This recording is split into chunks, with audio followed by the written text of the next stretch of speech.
Hey everyone, welcome to today's video. We have Guardians of the Galaxy on the table today. Marvel's Guardians of the Galaxy. So I'm playing on PC and I am trying my best to optimize the game in terms of settings to work for my computer that basically has a bottleneck. So the specs of this computer is a Ryzen 9 3950X and I have a GTX 1070 Mini. I know it's crazy, but for those of you who may say bottleneck, I would hope that you will sell me your RTX GPU for the MSRP price. If you're not going to do that, you might as well just, continue to either laugh or cry for me. So here are some of the settings that I have actually seen that work, in my opinion, in terms of having this game run very well. Now, the 1070 is still a beast, don't get me wrong. It still does very well. So you can go as far as the high settings, the very high settings, or you can even go ultra, and basically leverage all of that stuff. Now we don't have all this ray tracing RTX wonderful functionality. I have some laptop RTXs, but they don't necessarily do too much without being really loud and yelling all over the place. Anyways, so with ultra settings, you're basically, going to be hitting the max of what it is that you can actually afford in terms of, the quality and in terms of the texture and details. But one of the things that I like about Guardians of the Galaxy settings is with each texture or each, texture modification that you make, you're able to see the details pretty much change in real time. So this is probably something that you want to pay very close attention to. Many games don't do this amount of detail in the customization screens, and so this is what you want to basically pay attention to. So I'm gonna go max setting. I'm gonna go ultra, and we're gonna run a benchmark. Another thing too is the benchmark's really weird. It doesn't really do a good job on the way that it actually takes to load and run into the benchmark. I think it's probably doing a whole bunch of processing and all. I don't know what kind of engine they use, and I don't really know how it works. But another thing too that you can work on is screen space reflections. They've been touting it a lot. It's really nice to have, but to be honest, I don't think you'll miss too much when you're dealing with this. But hey, it's up to you depending on your GPU power and all of that. Also, you also have motion blur. Not a big fan of motion blur. But if you disable motion blur, you definitely improve your your GPU's performance. So if you're using a 1080 or a 1070, which have similar performances, or 1070 Ti to 1080 or whatever it is, and I'm not talking about a 1080 Ti, this is probably going to be beneficial for you as well. Radio blur. Honestly, the difference between max radio blur and not so much radio blur is not too much. So this is also something that you can deal with. Chromatic aberration as well. You can pretty much get more GPU performance out of it. So lens flare, do you want lens flare? Are you trying to do some cinematic experience? I guess, but you could leave it, you could take it off.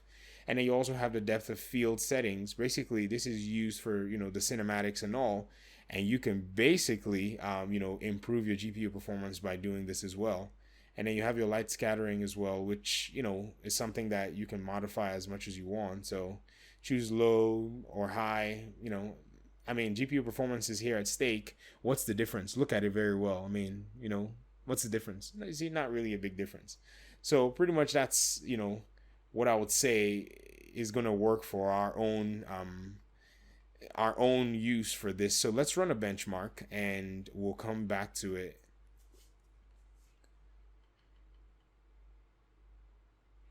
Hey everyone, welcome to today's video. Welcome to another Guardians of the Galaxy video, and I'm already playing this game and it's already pretty cool. It's slow paced in the first few minutes, but that's something about a story driven experience. They want to introduce the characters to you, and I think they want to kind of see if you can build a bond to maybe your main or even some of your your side characters as well.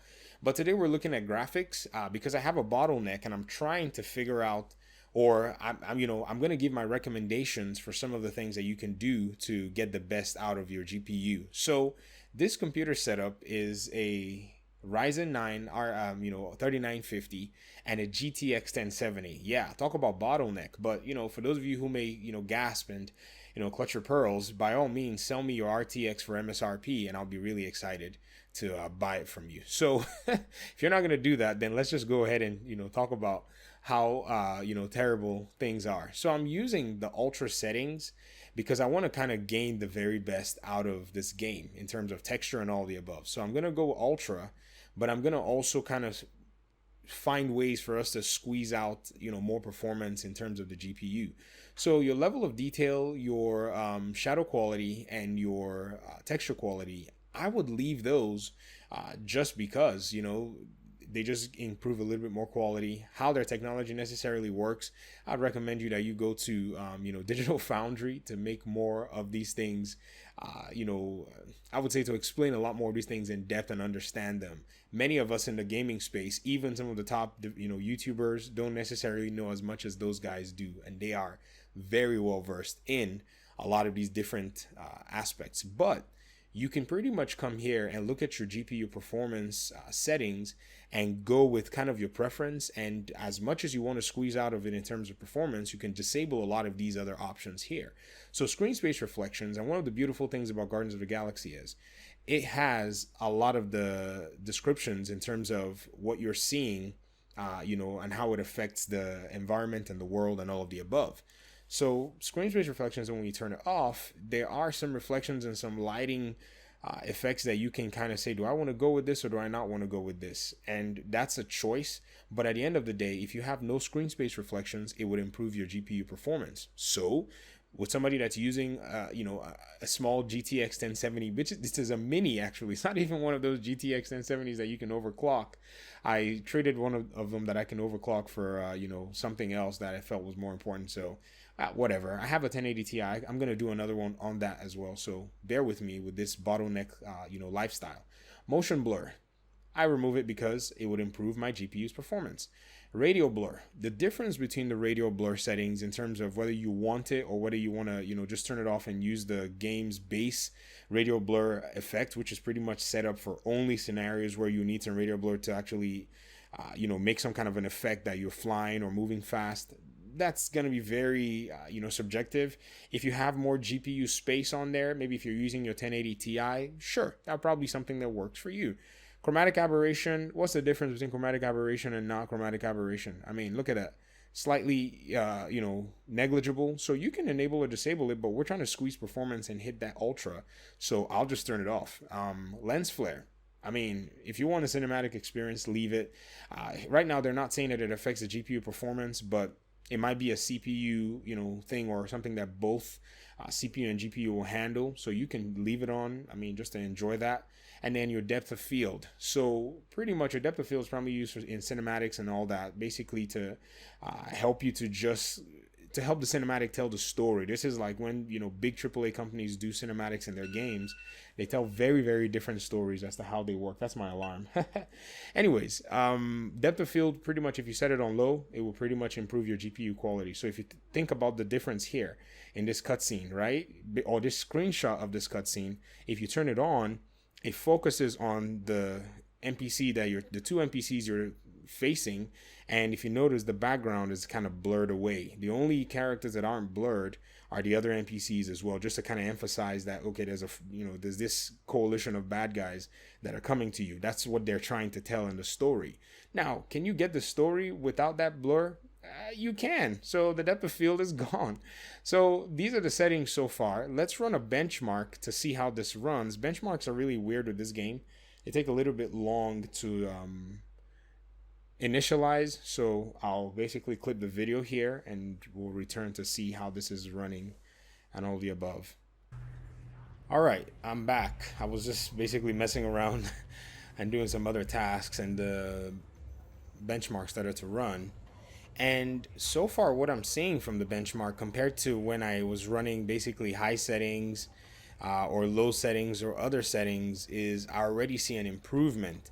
I have a little clip of the first benchmark that I did, and you can pretty much tell the difference. We're leveraging detail and running a smooth process here in order for us to sacrifice more interesting effects and all. So perhaps when I'm running on my 1080 Ti, I'll probably just, leave everything on. Even though the 1080 Ti right now, these new GPUs are making it look, really not so great. Even though it's a great GPU, but, NVIDIA may or may not have been caught at one time tweaking old GPUs to not, be really strong looking, if you get what I mean. But after this benchmark, we'll go ahead and start the game as well.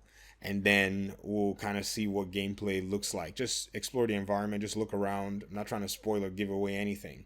So first of all, let's look at some of our results here. I'm running 1080p, not doing that HDR stuff. I'm not ready for that yet. And all of the settings that I've turned off, and I'm on ultra, and I'm getting an average of 69 FPS on average.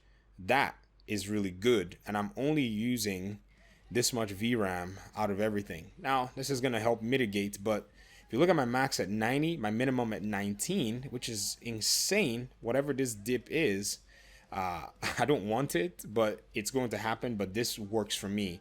1070, Marvel's Guardians of the Galaxy, new game, and it's able to do very well. Now, here's something many people, may not realize is, sometimes it's easy for us to say, oh, this new hardware and all that stuff, blah, blah, blah, blah, blah. But on the base level, a lot of how developers develop their games is using the tools that they've used in the past. So those tools are going to optimize for hardware of the past as well, if you get what I mean. So that's something that you must consider if you're, when you're paying attention to these things. So I understand, the 30 series and all of that stuff is absolutely phenomenal to have. And I will do a 30 series run. I'll do some on my laptop, and I'll also hopefully be able to get one done on a desktop with an RTX 30 series of some sort, and we'll be able to take some time to look at all of that. All right, so detail, I like so far. It's better in a sense than what I had yesterday. And no motion blur, so it's a little it's a little weird. But by golly, we are getting that performance though. We're not getting any of these random stutters like I was getting yesterday when I had some of these things activated. I don't want to spoil too much of this game for you guys. Gamora, when are you gonna share your contacts and sources? When will you share yours? We gotta go that way, across the gap, somehow. I noticed something in this area though, because of the plethora of colors. You don't necessarily get too much out of it. I don't know. I don't know, man. One thing I do know for sure though is these Guardians, they talk too much. I mean, I talk a lot, but man, 4 of them, they are somewhat overwhelming for me. I'm not gonna lie. Any sign of cops? Okay, Pretty much. So I'm gonna stop it here, and then we're gonna do another set of benchmarks and look at other hardware combinations and see, how you can get some more performance. I mean, at this rate, with the settings that I have, I'm only running about 4 gigs of the 8 gigs of the graphics card in terms of VRAM. So you could go back to the settings and you can make some more tweaks and improve the whole graphic settings. Maybe you can add the reflections, you can add motion blur back. When you run your benchmark, it will show you how much VRAM you're using for that. So that's another way to kind of test and see, okay, do I want to have more detail? Do I want to use more screen space, screen space reflections? Are these things gonna, hinder my enjoyment? Do I want to spend all my money in terms of using your VRAM to about 6 gigs? That all depends on you. But I hope this video has been kind of insightful. I hope it's been helpful. Thank you very much for watching. Hopefully we'll talk to you soon. Peace out.